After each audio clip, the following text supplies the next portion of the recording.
Assembly ఎన్నికల polling గడువు సమీపిస్తోన్న కొద్దీ తమిళనాడులో ప్రచారం హోరెత్తుతోంది. డీఎంకే, అన్నా డీఎంకే, టీవీకే ఈ ఎన్నికలకు ప్రతిష్టాత్మకంగా తీసుకున్నాయి. గెలిచి తీరాలనే పట్టుదలతో ఉన్నాయి. దీనికి అనుగుణంగా ప్రతివ్యూహాలను రూపొందించుకుంటున్నాయి.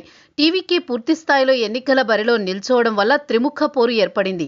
దాదాపు అన్ని నియోజకవర్గాల్లోనూ హోరాహోరీ పోరు తప్పకపోవచ్చు.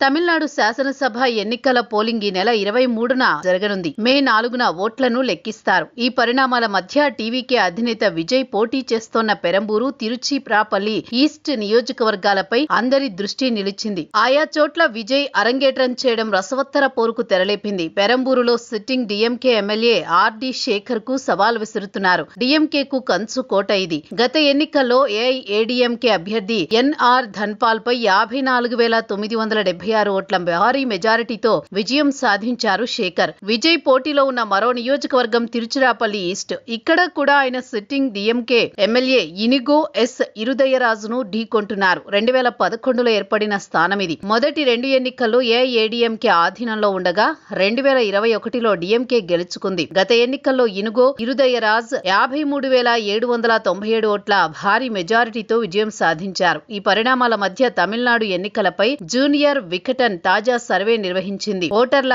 పల్స్ బాగా పట్టినట్టు కనిపించింది ఆ సర్వే. తొలిసారిగా విజయ్ తనదైన ఓటు బ్యాంకును సృష్టించారని నిర్ధారించింది. రాష్ట్ర వ్యాప్తంగా యువ ఓటర్లు విజయ్ వైపు మొగ్గు చూపినట్లు తేల్చింది.